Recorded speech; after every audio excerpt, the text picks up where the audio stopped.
ఈ తీర్మానాన్ని స్వాగతిస్తూనే కేవలం 2 విషయాలు మాత్రం గౌరవ మంత్రి గారి దృష్టికి ప్రభుత్వ దృష్టికి నేను తీసుకొని పోవాలనుకుంటున్నాను సార్.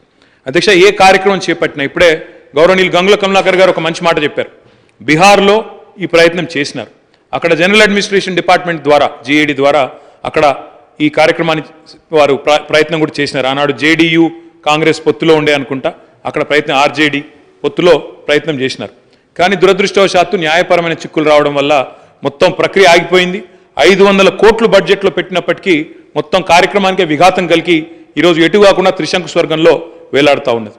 కాబట్టి నా విజ్ఞప్తి, మా అందరి విజ్ఞప్తి, మా పార్టీ తరఫున కూడా ప్రభుత్వానికి నేను చేసే విజ్ఞప్తి అధ్యక్ష, ఈ కార్యక్రమం ఫలవంతం కావాలి అంటే మీరు తదుపరి మీరు చెప్పిన బీసీ డిక్లరేషన్లోని ఆ అంశాలన్నీ కూడా అమలు కావాలని మనస్ఫూర్తిగా ఆశిస్తూ ఆకాంక్షిస్తూ ఇది ఫలవంతం కావాలి అంటే ఒక పని చేయాలి అధ్యక్ష.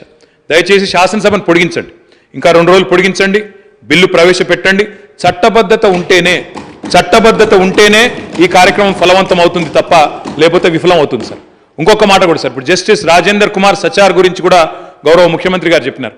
అధ్యక్ష, జస్టిస్ రాజేందర్ కుమార్ సచార్ కమిటీ ఏర్పాట్లో కూడా మా పాత్ర ఉంది, మా నాయకుడు కేసీఆర్ గారి పాత్ర ఉంది. ఆ రోజు యూపీఏలో కేంద్ర కేబినెట్లో వారు ఉన్నప్పుడే ప్రతిపాదన కూడా తీసుకొచ్చాం.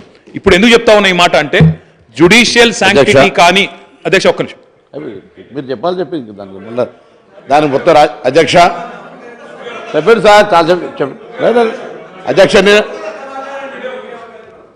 అధ్యక్ష. ఇలాంటి తీర్మానానికి ఒకవేళ నిజంగా ఆశించిన ప్రయోజనం నెరవేరాలంటే, ఎందుకంటే నేను నిజంగా పాయల్ శంకర్ గారు మాట్లాడింది విన్నాను, కాలేరు వెంకటేష్ గారు మాట్లాడింది విన్నాను, శ్రీహరి గారు మాట్లాడింది విన్నాను, శంకరన్న మాట్లాడింది విన్నాను.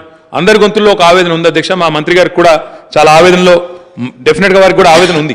ఈ సెక్షన్కి లాభం జరగాలి, ముఖ్యంగా బలహీన వర్గాలకు లాభం జరగాలి, బీసీలకు లాభం జరగాలనే ఆకాంక్ష స్పష్టంగా పార్టీలకు అతీతంగా అందరిలో ఉంది. ఉన్నప్పుడు అది ఫలవంతం కావాలంటే జ్యుడిషియల్ శాంక్టిటీ ఉండాలి. లేదా ఎందుకంటే వారే అన్నారు జస్టిస్ రాజేందర్ కుమార్ సచార్, మీరు హైకోర్టు చీఫ్ జస్టిస్ని అడిగితే మీకు ఒక సిట్టింగ్ న్యాయవాదిని ఇస్తారు, జ్యుడిషియల్ కమిషన్ ఏంటి. లేదా బ్రహ్మాండంగా స్టాచ్యూటరీ శాంక్షన్ కావాలి అంటే రేపు ఎల్లుండి శాసనసభను పొడిగించండి, తమరి నిర్ణయం, వెంటనే బిల్లు తీసుకొని రండి, మేము సంపూర్ణంగా మా పార్టీ నుంచి మద్దతు తెలియజేస్తామని చెప్పి కూడా తెలియజేస్తూ మీకు ధన్యవాదాలు అధ్యక్ష అవకాశం ఇచ్చింది. మినిస్టర్ గారు. సార్, గౌరవ సభ్యులు గంగుల కమలాకర్ గారు, బీర్ల ఎలయ్య గారు, పాయల్ శంకర్ గారు, శంకరయ్య గారు, అక్బరుద్దీన్ గారు, వాకిలి శ్రీహార్ గారు, కూనంనేని సాంబశివరావు గారు, ఆది శ్రీనివాస్ గారు, కాలేరు వెంకటేశ్వర గారు, అదేవిధంగా కేటీ రామారావు గారు మాట్లాడిన దానికి సంబంధించి ప్రప్రథమంగా ముందు ఈరోజు నిజంగా ఈ శాసనసభ తెలంగాణ రాష్ట్ర ఏర్పాటుకు సంబంధించి జరిగిన తర్వాత ఒక పెద్ద నిర్ణయం తీసుకొని ఈ రాష్ట్రంలో మేము ఎవరికి వ్యతిరేకంగా ఇది నిర్ణయం తీసుకునేది కాదు అధ్యక్ష. ఈ రాష్ట్రంలో ఉన్నటువంటి గౌరవ మా శాసనసభ్యులు, బలహీన వర్గాలకు సంబంధించిన శాసనసభ్యులు సంఖ్య ఎక్కువ ఉండాలి, న్యాయం జరగాలి, పిల్లల ఆర్థిక, విద్య, రాజకీయ అన్ని రకాలు పెరగాలనే ఆలోచన మిగతా అన్ని రాజకీయ పార్టీలు చెప్పినట్టుగానే మేము కూడా ఒక చిత్తశుద్ధితోటి ఈరోజు ఈ కార్యక్రమం తీసుకున్నాం. తప్పకుండా అందరూ కూడా దీనికి మద్దతు ఇచ్చినారు, వారందరూ కూడా ప్రత్యేకించి ధన్యవాదాలు.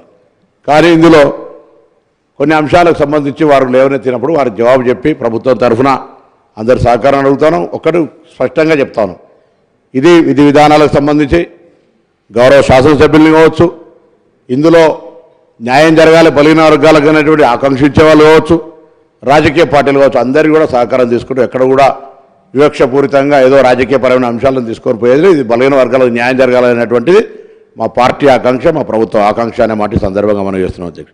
ఈరోజు చాలా మాట్లాడుతారు చట్టం గురించి సంబంధించి, చట్టం చేయాలి. నాకు ఆశ్చర్యం అనిపించింది అధ్యక్ష, రాజకీయంగా తర్వాత మాట్లాడతాను. ముందు మీరు ఎవరైనా తెలుసుకోమని చెప్తాను. నేను గౌరవ ఇక్కడ కూడా వెంకటేష్ అన్న న్యాయవాది ఉన్నారు, లేదా గౌరవ సభ్యులు 2011 ఢిల్లీలో కేంద్ర ప్రభుత్వం చేసింది, ఆనాడు యూపీఏ ప్రభుత్వం, నేను కూడా సభ్యుడిని.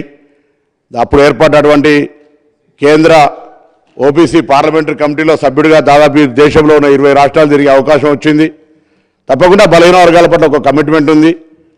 డిగ్రీ చదువుకునే విద్యార్థి రాజకీయాల్లో ఆనాడు మురళీధర్ కమిషన్ లోపల మరి కార్యక్రమం తీసుకున్నప్పుడు మరి తెలుసు పరిస్థితి, మండలం పేరు మీద కమ్మటలను తీసుకొచ్చినటువంటి పరిస్థితుల్లో కూడా మండల్ గెలవాలని కోరాడుకున్నటువంటి వల్ల ఆనాడు నుంచి వచ్చిన బిడ్డగా నేను అందరూ కోరుతాను, గౌరవ సభ్యులు కూడా సభను కూడా 2011లో కూడా ఎటువంటి చట్టం చేయకుండానే క్యాష్ సెన్స్ జరిగిందో ఇది ఒక ప్రభుత్వ నిర్ణయం.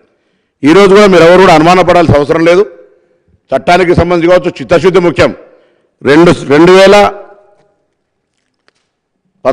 అధికారంలోకి వచ్చిన తర్వాత సరే ఎవరు మంత్రులు ఉన్నారు, బీసీ వెల్ఫేర్ మంత్రులు ఎవరో రేంజ్ అనేది కాకుండా ఈ రాష్ట్రంలో 130 కులాలుండి 29% విద్యా ఉద్యోగ రంగాల్లో ఉన్న తర్వాత కూడా స్థానిక ఎన్నికల లోపల బీసీ రిజర్వేషన్ శాతం జరుగుతోంది అధ్యక్ష. కానీ చిత్తశుద్ధిగా మరి మిగతా అన్ని వీటికి సంబంధించి చేయాలనే ఆలోచన ఎప్పుడు రాలే. గౌరవ మాజీ మంత్రి గారు నాకు ఆశ్చర్యం అనిపిస్తూ ఉంది, కులగణనకు సంబంధించిన ప్రభుత్వం చేసింది ఆ రోజు, దాన్ని బయట పెట్టమని అన్నాడు అడుగుంటే ప్రభుత్వంలో ఉండి కోరితే క్యాబినెట్లోనన్నా కనీసం అడిగితే బాగుంటుండే. అది ఎప్పుడు కూడా బయటికి ఇంతకుముందు అక్బరుద్దీన్ గారు అన్నట్టుగా మేము కూడా అడుగుతాను, దాన్ని బయట పెట్టి ఈరోజు ప్రభుత్వ ఖర్చులతో జరిగింది, దాన్ని బయట పెట్టాలని కూడా ఈ సందర్భంగా కోరుతా ఉన్నాం. తప్పకుండా మేము కూడా ఆ అంశం తెలియజేస్తామని అడుగుతాం అధ్యక్ష. తర్వాత పిల్ల గుట్టక ముందే కుల్ల గుట్టినట్టుగా అన్నట్టుగా మంత్రి గారు అనేకమైనటువంటి మేనిఫెస్టోలు ఏం పెడతాను ఏం చేస్తున్నాం అధ్యక్ష. ఒక్కొక్క మాట చెప్తే చాలా అంశాలు ఉన్నాయి. ఈరోజు బలహీన వర్గాల మంత్రిగా ఒక కార్పొరేటర్ బలహీన వర్గాల సీటును వేరే వ్యక్తి తీసుకుని గెలిచిండు అనే దాని మీద కలెక్టర్ ప్రొసీడింగ్ ఇస్తే కూడా ఒక బీసీ మంత్రిగా ఆ బీసీకి అన్యాయం జరిగే విధంగా స్టే చేసినటువంటి పరిస్థితి మీకు నేను రికార్డుతో సాగిస్తాను. ఈ పరిస్థితులలో నేను ఒకటే మళ్ళీ కొడతాను, రాజకీయాలకు సంబంధించి ప్రసంగం ఇవ్వదలుచుకుంటే అనేక ఇవ్వదలుచుకుంటాం. కానీ ఈరోజు మనం ఏం చేసినాం, మన అధికారంలో ఏం జరిగింది అనేటువంటి మాట తీసుకునేటువంటి ప్రయత్నం కూడా చేస్తే సార్ ఈరోజు తెలంగాణ రాష్ట్ర ప్రభుత్వంలో 10 సంవత్సరాలుగా ఫెడరేషన్స్ చేసినారు అధ్యక్ష. అనేకమైనటువంటి కుల ఫెడరేషన్స్ ఉన్నాయి. ఇంతకుముందు మన పాయల్ శంకర్ గారు మాట్లాడినారు, ఆత్మగౌరవ భవనాలు ఉన్నాయి అధ్యక్ష, ఒక రూపాయి ఎవరికి ఇవ్వలేదు అధ్యక్ష. అంతేకాదు బీసీ కార్పొరేషన్ నుంచి 2018 ఎన్నికలప్పుడు 2023 ఎన్నికలు బీసీ బంధు పెరుగు తప్ప ఎన్నడూ ఆ ఆర్గనైజేషన్ పనిచేయలే, 1 రూపాయి